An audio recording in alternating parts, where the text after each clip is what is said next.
Today, we will be talking about the introduction of Ebola, the way it is being transmitted, its symptoms, and also the treatment. First of all, let's discuss what a virus is. A virus is a piece of nucleic acid and also protein codes, which could either be of RNA and DNA. Viruses are not alive, hence they use our body cells to replicate and make copies of themselves. The Ebola virus is an RNA virus that is coated with a glycoprotein that attaches to a special receptor in our cell membrane. According to World Health Organization, the Ebola virus is said to be an acute viral infection, which when left untreated and unattended to could result to a serious and deadly illness, and in time could lead to death. It was being said that Ebola disease first appeared in the year 1976 in a country in Africa called Democratic Republic of Congo. The disease got its name from the Ebola River, which is commonly known as Legbala, which is the headstream of the Mongala River in Northern Democratic Republic of Congo. Ebola, which was previously known as Ebola hemorrhagic fever, is a rare and deadly disease, which is caused by an infection of one of the Ebola virus species. The virus can not only cause disease in human, but also it can affect primates, non-human primates, such as chimpanzees, apes, monkeys, gorillas, food bats, and so on. The virus is normally transmitted to people through wild animals and then makes its way into the human population through human-to-human transmission. The mode of transmission could either be of contaminated blood or body fluid, which could be of saliva, semen, urine, or even breast milk. After the year 1976, of which the disease first appeared, March 2014 recorded the largest and most complex outbreak, of which there has been more cases and deaths occurring in West Africa. The most severe and affected countries during this period of outbreak were Liberia, Guinea, and Sierra Leone. The disease was just making its way through the West African borders and affecting nearby countries like that of Nigeria, Senegal, Mali, and even Togo. Currently, there has been no any FDA approved medications or vaccines for the Ebola virus. Recovery for the disease is normally based on the patient's immune response and also good supportive care. The normal treatment is often based on basic interventions like balancing the body's electrolytes through providing intravenous fluid, which is IV, and also maintaining a good body oxygen saturation level, and also monitoring the body's blood pressure.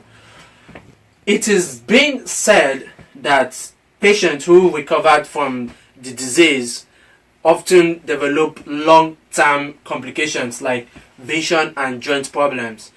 Also, those patients often develop antibodies from the Ebola infection that could last for about 10 years or even longer.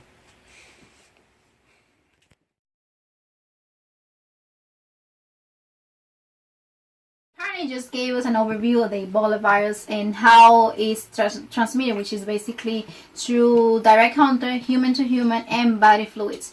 But how does the virus actually make its way inside our body? Well, it is very simple.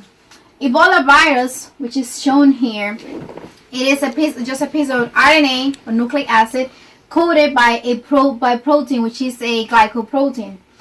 Now, what happens? This is our cell membrane, which serves as a barrier to control what moves in and out of the cell. But guess what? Our cell needs nutrients in order to survive. So Ebola virus has a glycoprotein, which is what our cells need to survive. Then there is a receptor in our cell membrane that it is specific for the glycoprotein that Ebola is made of. So this is the receptor in our cell membrane, and this is the glycoprotein from the Ebola virus. Once it binds here to this receptor, what the cell does is moves in like a wave, which allows the virus to move inside the body.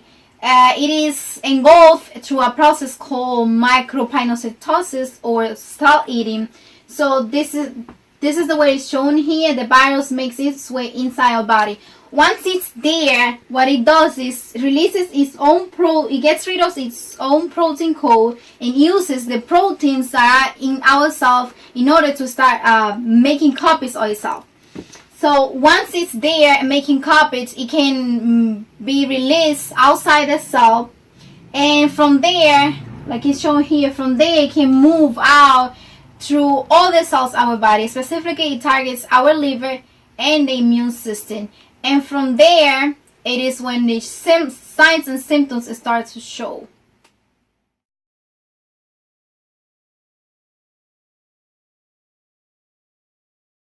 Since the Ebola virus attacks the liver cells, the liver cannot carry its function to clear toxins out of the bloodstream. Therefore, it is very detrimental for the immune system. As a result of the immune system being compromised by the Ebola virus, the virus can travel everywhere in the body. Therefore, the infection can expand rapidly. Symptoms usually appear 7 to 9 days after infection, such as fever, headache, muscle pain, vomiting, diarrhea, and internal bleeding that can lead to death. Ebola virus hinders the cell's ability to adhere to one another, which can be fatal to solid tissues and infecting the vessels, making it leaky, which results in hemorrhage and internal bleeding. This can also cause organ failure and shock. Diarrhea, fever, internal bleeding, and vomiting can cause severe loss of electrolytes, blood plasma, and fluid in the body. This can be prevented by giving the patient infusions of blood, fluids, and electrolytes to maintain their body while fighting off the virus. Now, between days 7 to 9, the patient experiences headache, fatigue, fever, muscle soreness. From day 7, sudden high fever, vomiting, blood passive behavior occurs. And on day 11, the patient experiences bruising, brain damage, bleeding from nose, mouth, and anus. And last, from day 12, the loss of consciousness, seizure, massive and internal bleeding, and death occurs. Now, the treatment there are 3 common ways to combat the virus that scientists have discovered. One of them is a vaccine that uses non-virulent factors of the virus that is inserted into the body.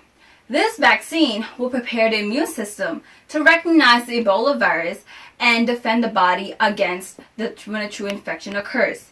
A second treatment that is being developed by the scientists uses a small piece of genetic material called small interfering RNA. siRNAs is what they are called. These small pieces of RNA are made to match the specific pieces of the virus RNA. So therefore, when the virus is present, the siRNA will adhere to the matching viral piece and cannot make a new Ebola particle. This will slow the reproduction of the virus, and the therapy was used in the recent outbreak that the FDA approved. Another treatment was performed on various healthcare workers that were infected with Ebola was use of antibodies.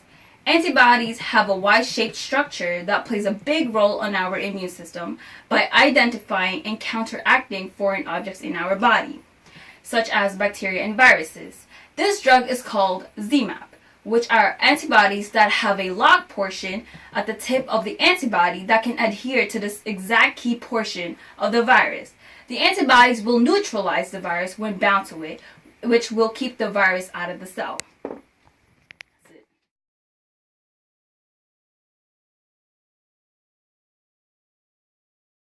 Demonstration, a graphical demonstration representing how the Ebola virus comes into our body and locates our body cells and infects our body cells.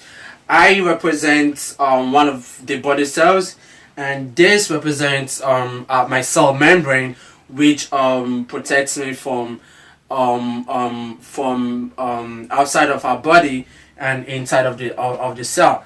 And at the body of the cell membrane, we have special receptors that binds to the Ebola glycoprotein. So let's welcome our Ebola virus. Oh, and I represent the Ebola virus. I just made my way inside his body. So my actual body represents the RNA, and this represents my protein code or glycoprotein. So what I do is that when I'm inside, I target the body cells. And this is what I do. I go after the receptor that is on his membrane and I bind to it. So once I bind to it, what he does is he engulfs me.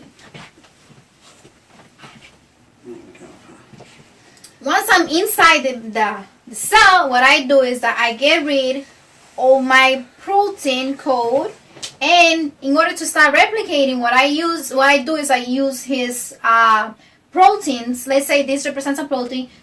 I use it as a code, and then I start replicating. Let's say I just start replicating. From there, what I do is that I get released out of his membrane. And from there, I go and target all the body cells. Let's say this right here represents the liver. So now I could go inside the liver because it possesses another receptor for the glycoprotein. And I go there and start replicating again. And from there, I keep replicating and replicating until the body keeps getting more and more infected.